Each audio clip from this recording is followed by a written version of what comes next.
Hello बच्चों, आपका मैं फिर एक बार स्वागत करता हूं यति क्लासेस के यूट्यूब चैनल पर। बच्चों, हर दिन मैं कोई ना कोई नया कंसेप्ट आपके लिए लेकर आता ही रहता हूं कि यार ये देखो, ये कोई अच्छा कंसेप्ट है, या आईआईटी का या मेडिकल का बहुत बढ़िया प्यारा सा कंसेप्ट है। आज मैं आपके सामने एक कंसेप्ट नहीं, मिस कॉन्सेप्ट लेकर आया हूं। अब आप सोच रहे होंगे मिस कॉन्सेप्ट, मैं एक ऐसे कंसेप्ट के ऊपर थोड़ी सी चर्चा करूंगा जो कॉन्सेप्ट आप पढ़ते हैं आईआईटी मैथमेटिक्स की तैयारी में, या नॉर्मल कहा जाए 12th में भी, सीबीएसई में भी। We have a chapter with the name of continuity. हमारे पास एक चैप्टर है जब हम पढ़ते हैं कॉन्टिन्यूटी ऑफ अ फंक्शन, या नॉर्मल बच्चा भी इससे समझ सकता है कि फंक्शन कॉन्टिन्यूअस है।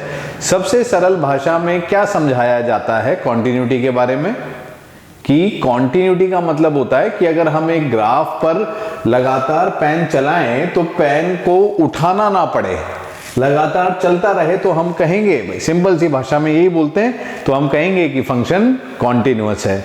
बोलो हाँ के ना, है ना। आज मैं इसी कंसेप्ट में थोड़ा सा विरोधाभास लेकर आया हूं। विरोधाभास, आपको जो कंसेप्ट सिखाया गया है, मैं सिर्फ एक क्वेश्चन मार्क डेवलप करूंगा कि क्या वो कॉन्सेप्ट रियलिटी में सही कॉन्सेप्ट है, और अगर नहीं तो फिर ये चीज हमसे छुपाई क्यों गई, या फिर ये डाउट हमारे दिमाग में क्यों नहीं आया।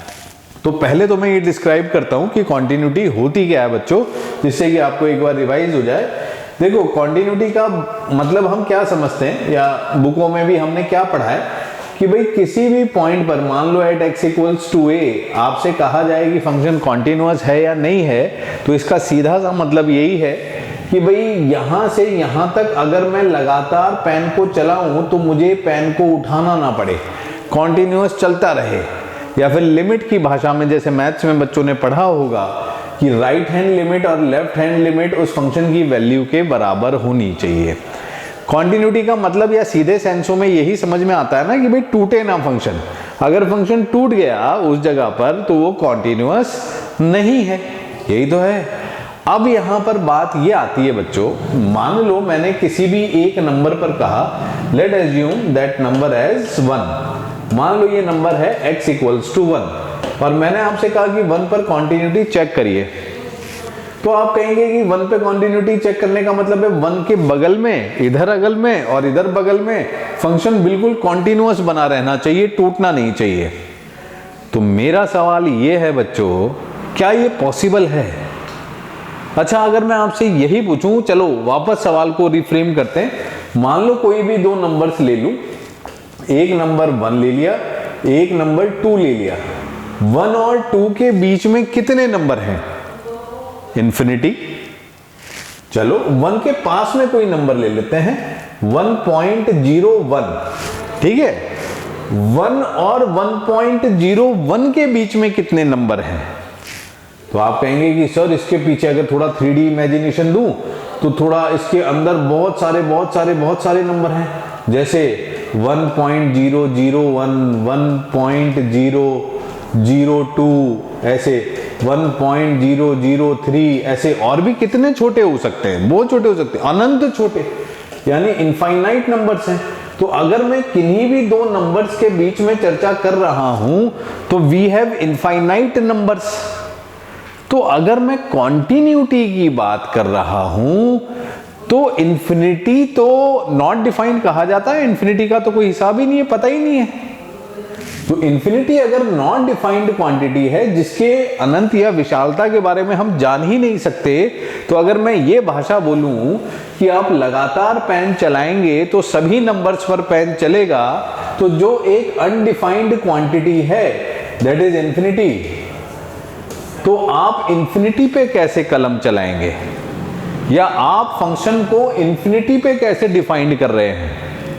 क्वेश्चन समझे आप मेरा? या फिर चलो मोटी भाषा में समझाऊं कि ये जैसे ग्राफ है, इस ग्राफ को मैं कह रहा हूं, दिख रहा है मुझे कि x इक्वल्स टू 1 पर ये कॉन्टिन्यूअस है।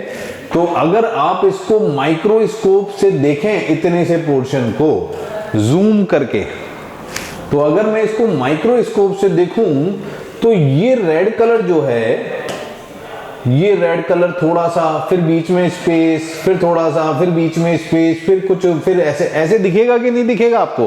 बिल्कुल कॉन्टिन्यूस तो दिखेगा ही नहीं। और चाहते हो तो इसको और जूम कर लो, और जूम कर लो, तो इसको भी जूम करोगे तो इसमें भी आपको फिर थोड़ा, फिर स्पेस, फिर थोड़ा, फिर स्पेस, ऐसे दिखेगा। यानी कि ना तो प्रैक्टिकली और ना मैथमेटिकली कॉन्टिन्यूटी पॉसिबल ही नहीं है। क्या कभी कोई भी फंक्शन कॉन्टिन्यूअस हो सकता है क्या? अगर इंफिनिटी डिफाइंड नहीं है बच्चों, तो जीवन में कोई भी फंक्शन कभी कॉन्टिन्यूअस नहीं हो सकता। फिर भी हम कॉन्टिन्यूटी पढ़ते हैं ना। अब आप सोचिए, मैंने तो आपके दिमाग में वो कंसेप्ट डाल दिया है कि जो आप पढ़ रहे थे कॉन्टिन्यूटी को लेकर, क्या वो सच है? और अगर सच नहीं है तो फिर हम पढ़ क्यों रहे थे? सवाल ही के साथ छोड़ रहा हूं, क्योंकि यही चीज तो आपको सोचनी है। चलिए फिर कोई ऐसा ही कंसेप्ट या मिसकंसेप्ट लेकर फिर मिलेंगे हम एक और वीडियो में। तब तक के लिए सोचते रहिए।